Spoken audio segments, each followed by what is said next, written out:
વિદ્યાર્થી મિત્રો, આજે આપણે એક અગત્યની થિયરી જે સમજવાના છે. તમે બુકમાં જો તો હેડિંગ લખ્યું છે સ્થિર વાહકને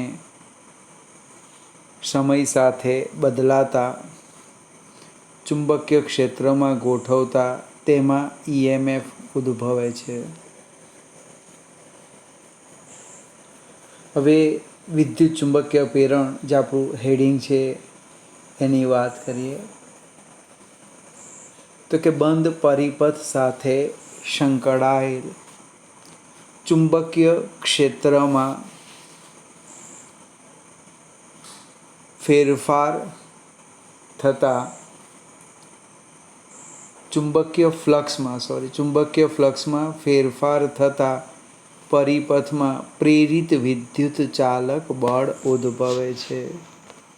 હવે આપણે ફ્લક્સનું સૂત્ર આવું લખ્યું હતું, ફાઈ બરાબર એ બી કોસ થીટા. આ કોસ છે. હવે સમય સાથે બદલાતું ચુંબકીય ક્ષેત્ર એટલે કે તમે બીમાં ફેરફાર કરો, બીમાં એટલે ફ્લક્સમાં ફેરફાર થાય.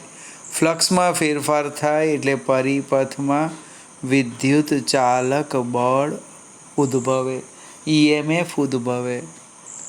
અને વાહક સળીઓ એના બે છેડા વચ્ચે તમને વિદ્યુત સ્થિતિમાનનો તફાવત જોવા મળે.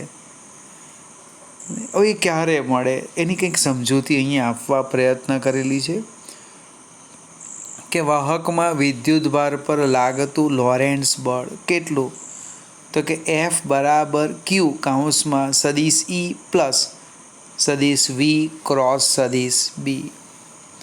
પણ વાહક સ્થિર છે એનો અર્થ એની ઉપર લાગતું બળ એફ બરાબર ક્યુ ઈ, આટલું બળ લાગે છે. આનો અર્થ સમજવા પ્રયત્ન કરીએ. પ્રેરિત ઈએમએફ અથવા પ્રેરિત પ્રવાહ સમજવા માટે સમય સાથે બદલાતું ચુંબકીય ક્ષેત્ર એ વિદ્યુત ક્ષેત્ર ઉત્પન્ન કરે છે તેવું ધારવું પડે. ફરીથી બુકની વાત કરું, પાછો પ્રશ્ન ઉદ્ભવે કે ભાઈ વિદ્યુત ક્ષેત્ર વચ્ચે ક્યાંથી આવી ગયું, તો બળ જ ન લાગતે વિદ્યુત ભાર પર તો ઇલેક્ટ્રોન વાહકના એક છેડા પાસે ભેગા નહીં થાય, એટલો જ ધન વિદ્યુત ભાર બીજા છેડે ખુલ્લો નહીં થવાનો. કહેવાનો અર્થ ઈએમએફ ઉદ્ભવે નહીં. અહીં ઈએમએફ ઉદ્ભવતું છે એનો અર્થ શું થાય કે એના પર બળ લાગે. હવે ચુંબકીય બળ તો લાગવાનું નહીં, કારણ કે V = 0 તો કોણ લગાવે, વિદ્યુત ક્ષેત્ર એફ બરાબર ક્યુઈ. આ ગતિ, આ બળને કારણે ઇલેક્ટ્રોન ગતિ કરીને એક છેડા પાસે ભેગા થાય. એટલે ફરીથી જો તમારે પ્રેરિત ઈએમએફ અથવા પ્રેરિત પ્રવાહ સમજવા માટે સમય સાથે બદલાતું ચુંબકીય ક્ષેત્ર એ વિદ્યુત ક્ષેત્ર ઉત્પન્ન કરે છે તેવું ધારવું પડે. ફરીથી બુકની વાત સમજાવું છું. સમય સાથે બદલાતા ચુંબકીય ક્ષેત્રમાં રહેલા સ્થિર વાહકમાં ઈએમએફ ઉદ્ભવે. ભાઈ કેમ ઉદ્ભવે, તો કે એની સાથે સંકળાયેલ ફ્લક્સમાં ફેરફાર થવાનો. ફ્લક્સમાં ફેરફાર થાય એટલે શું ઉદ્ભવે, પ્રેરિત વિદ્યુત ચાલક બળ, પ્રેરિત પ્રવાહ ઉદ્ભવે. હવે એ સમજવા માટે આપણે લોરેન્ટ્ઝ બળ લીધું, પણ લોરેન્ટ્ઝ બળમાં V = 0 એટલે F = QE, ચુંબકીય બળ નહીં લાગે એનો અર્થ વિદ્યુત બળ લાગે. એટલે જ આ વાક્ય લખ્યું છે કે પ્રેરિત ઈએમએફ અથવા પ્રેરિત પ્રવાહ સમજવા માટે સમય સાથે બદલાતું ચુંબકીય ક્ષેત્ર એ વિદ્યુત ક્ષેત્ર ઉત્પન્ન કરે છે તેવું ધારવું પડે. હવે સ્થિર વિદ્યુતભારથી ઉદ્ભવતું વિદ્યુત ક્ષેત્ર અને સમય સાથે બદલાતા ચુંબકીય ક્ષેત્ર વડે ઉદ્ભવતા વિદ્યુત ક્ષેત્રના ગુણધર્મો અલગ અલગ છે. ગતિમાન વિદ્યુત ભાર, ગતિમાન વિદ્યુત ભાર સ્થિર ચુંબક પર બળ અથવા ટોર્ક લગાડી શકે. ગતિમાન વિદ્યુત ભાર એટલે વિદ્યુત પ્રવાહ, ને વિદ્યુત પ્રવાહ એટલે ચુંબકીય ક્ષેત્ર જે સ્થિર ચુંબક પર બળ કે ટોર્ક લગાડી શકે છે. ગતિમાન ગજીય ચુંબક સ્થિર વિદ્યુતભાર પર બળ લગાડી શકે છે. ગતિમાન ગજીય ચુંબકનો અર્થ બદલાતું જતું ચુંબકીય ક્ષેત્ર.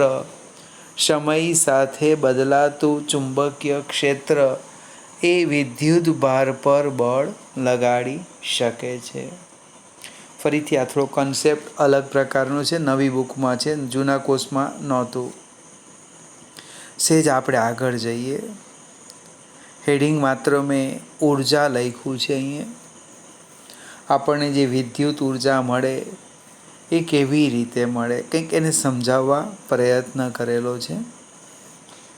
આકૃતિ તમે જો તો એકને એક વારંવાર દેખાશે. નામકરણ પણ સમજાવી દેમ. અહીંયા પી છે, આ ક્યુ છે, આર છે, આ એસ છે, બે ભુજા વચ્ચેનું જે અંતર છે આ એ એલ છે. હવે આ નામ યાદ રાખજો એટલે પાછા હમણાં નીકળી જશે. આકૃતિમાં દર્શાવેલ બંધ પરિપથનો અવરોધ એટલે કયો ભાગ? બંધ પરિપથ એટલે આ ભાગ. બંધ પરિપથનો અવરોધ સ્મોલ આર લીધો. વાહક તાર પીક્યુ ગતિ કરતા ઉદ્ભવતું ઈએમએફ, ગતિકીય ઈએમએફ કેટલું? તો કે એપ્સિલોન બરાબર BLV. બંધ પરિપથમાં વહેતો પ્રેરિત પ્રવાહ, આ ઈએમએફ આવી ગયો. હવે આપણે પ્રવાહ લઈએ તો કે V/R એટલે કે એપ્સિલોન બાય આર, BLV/R. હવે આ જે પ્રવાહ છે એ પરિપથમાંથી પસાર થવાનો, પરિણામે આજે આપણો PQ તાર બને એ વિદ્યુત પ્રવાહ ધારિત ખંડ બન્યો. કયો? IL. અહીંયા બંને સરખા જ I જેવા જ દેખાય છે, પણ આને શું વાંચવાનું છે? IL. L એ તારની લંબાઈ. હવે આ જે વિદ્યુત પ્રવાહ ધારિત ખંડ છે એ સમાન ચુંબકીય ક્ષેત્ર બીમાં છે. એટલે શું થવાનું? F = IL cross B. હવે પ્રવાહ આ દિશામાં વહે છે, આ બતાવ્યું તે, અને ક્ષેત્ર એને લંબ છે એટલે sin π/2 1 થાય એટલે F આવવાનું. શું આવવાનું? F બરાબર ILB. આપણે આમાં આઈની કિંમત મૂકી દઈએ પ્રવાહ તો શું થાય? જો પ્રવાહની કિંમત મૂકું તો F આવે છે, અને આઈની કિંમત મૂકી BLV/R × LB. ફરીથી આ જે બળ લાગે છે મને લેન્સ બળ કહેવાના છે આપણે, એમાં આઈની કિંમત મૂકી BLV/R એટલે શું થાય? B²L²V/R. આટલું બળ લાગે છે. હવે આપણે યાંત્રિક પાવરની હું વાત કરું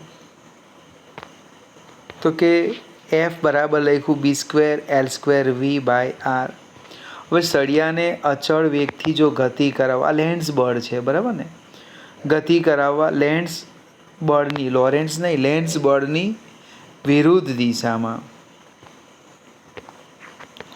લેન્સ બળની વિરુદ્ધ દિશામાં આટલું જ બળ લગાડવું પડે. માટે યાંત્રિક પાવર P બરાબર FV. Fની કિંમત મૂકો એટલે આવ્યું. કેટલો યાંત્રિક પાવર વપરાય? B²L²V²/R. આ આપણો યાંત્રિક પાવર થયો, સમીકરણ નંબર જે આવે તે. હવે વિદ્યુત પાવરની વાત કરીએ સામે જ લખેલું છે. વિદ્યુત પાવર P બરાબર I² R. આઈની કિંમત મૂકો. I બરાબર BLV/R² R. અને અમે કિંમત મૂકી છે, સાદુરૂપ આપી દીધું, આવી જાય છે.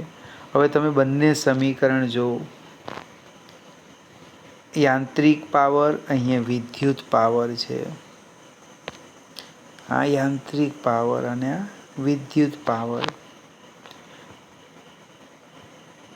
બંને સમીકરણો સમાન છે. એ એવું કહેવા માંગે સમીકરણ 1 અને 2 પરથી સળિયાને અચળ વેગથી ગતિ કરાવવા માટે વપરાતી યાંત્રિક ઊર્જા એ પરિપથમાં વિદ્યુત ઊર્જાના રૂપે પ્રાપ્ત થાય છે. અહીંયા જે આપણે સળિયાની ગતિ અચળ વેગથી ચાલુ રાખવા માટે આપણે જે યાંત્રિક ઊર્જા, જે કાર્ય કરીએ, ઊર્જા વાપરીએ, એ ઊર્જા આપણને વિદ્યુત ઊર્જાના સ્વરૂપે પ્રાપ્ત થાય છે. સહેજ આગળ જઈએ. સાબિત કરો કે, હવે અહીંથી થોડી ચર્ચા બદલાઈ જાય છે. સાબિત કરો કે પ્રેરિત વિદ્યુતભાર એ ચુંબકીય ફ્લક્સના ફેરફારના દર પર આધારિત નથી. ગણિતના સ્ટેપ છે, જોઉં તો પણ ખ્યાલ આવી જશે. ફેરેડેના નિયમ અનુસાર પ્રેરિત EMF તો કે ΔΦ/ΔT. પણ ઓહમનો નિયમનો આપણે ઉપયોગ કરીએ તો પ્રેરિત EMF IR, જ્યાં R એ પરિપથનો કુલ અવરોધ. બંનેને સરખાવો છો. IR બરાબર ΔΦ/ΔT. I શું છે? ΔQ/ΔT ઇન્ટુ R બરાબર આટલા. બંને બાજુથી ΔT નીકળી ગયા એટલે બાકી શું રહી ગયું? R ΔQ બરાબર ΔΦ. અથવા તમે ΔQ લખી દેવો છો. હું ΔQ લખું તો શું થાય? ΔΦ/R. આ રીતે પરિપથનો અવરોધ છે. તો આ સમીકરણ શું દર્શાવે? કે પ્રેરિત વિદ્યુતભાર એ ફ્લક્સના ફેરફાર અને અવરોધ પર આધાર રાખે છે. ફ્લક્સના ફેરફારના દર પર આધાર રાખતી નથી. વિદ્યાર્થી મિત્રો, ધીમે ધીમે સમજવા પ્રયત્ન કરજો. ન ખ્યાલ આવે તો વિડીયો 2 વાર જોવાનો.